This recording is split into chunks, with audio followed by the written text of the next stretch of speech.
ఎస్ది ఒక big breaking news దేశవ్యాప్తంగా సంచలనం రేపిన ఢిల్లీ లిక్కర్ కేసుకు సంబంధించిన అప్డేట్. ఢిల్లీ లిక్కర్ స్కామ్ లో కీలక తీర్పుకు సంబంధించిన బ్రేకింగ్ న్యూస్ చూస్తున్నాం.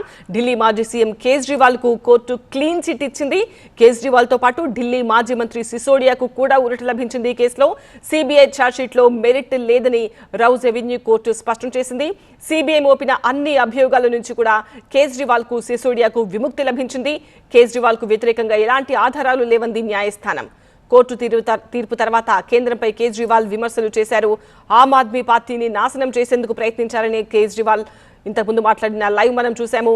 కోర్టు తీర్పు తర్వాత కన్నీరు పెట్టుకున్నారు కేజ్రీవాల్ తప్పు చేయలేదు, తప్పుడు కేసులు పెట్టారు, నేను సిసోడియా మా పార్టీని ఎంత నిజాయితీ పరులం అంటూ కేజ్రీవాల్ మాట్లాడిన లైవ్ మనం చూసాం.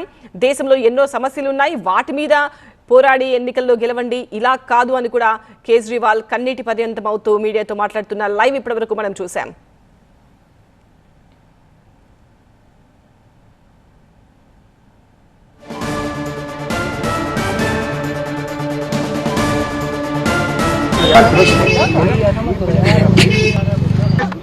जिस तरह से शराब घोटाला कर रही थी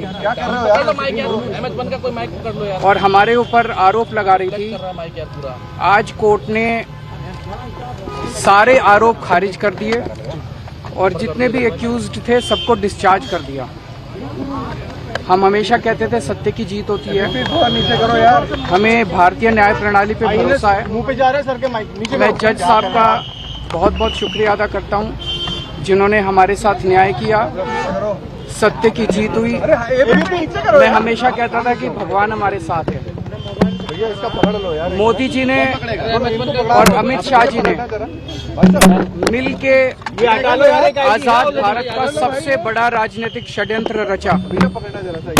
आम आदमी पार्टी को खत्म करने के लिए आम आदमी पार्टी के सबसे बड़े 5 नेताओं को जेल में डाल दिया गया.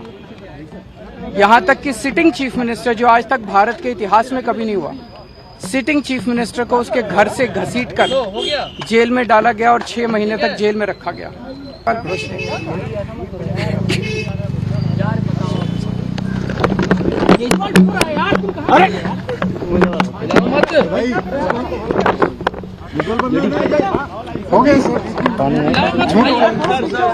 संभालिए सर, अपने आप संभालिए, हिम्मत सर.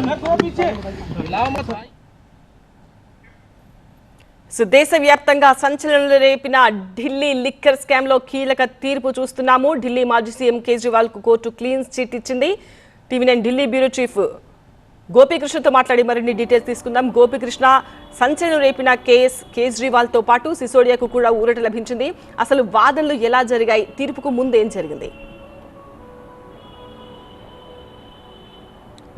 ఇది కేవలం ఢిల్లీ మాజీ ముఖ్యమంత్రి, మాజీ ఉప ముఖ్యమంత్రి కాదు, తెలంగాణకు సంబంధించి కూడా ఈ కేసుకు సంబంధం ఉంది. బీఆర్ఎస్ అధినేత కేసీఆర్ కుమార్తె మాజీ ఎమ్మెల్సీ కల్వకుంట్ల కవిత కూడా ఈ కేసులో అరెస్ట్ అవ్వడం జరిగింది. సిబిఐ ఎంక్వైరీని ఆవిడ కూడా ఎదుర్కొన్నారు. సో ఆవిడకి కూడా భారీ ఊరట అని చెప్పాలి.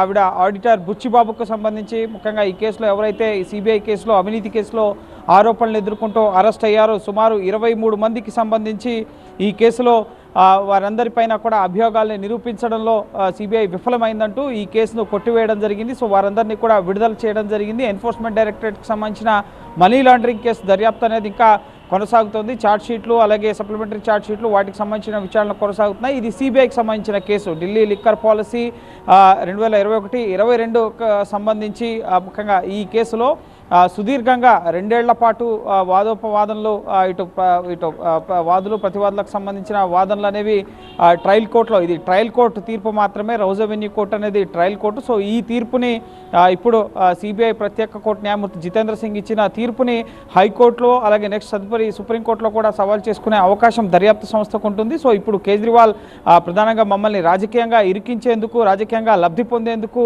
ఈ విధంగా మమ్మల్ని అరెస్టులు చేయించారు అని చెప్పి ఆయన మాట్లాడడం జరిగింది. సో ఖచ్చితంగా మేము కట్టర్ ఇమాన్దార్, బాధ్యతాయుతంగా మేము ఎటువంటి అవినీతికి పాల్పడలేదు, మా పార్టీ కానీ మేము కానీ మా నేతలు కానీ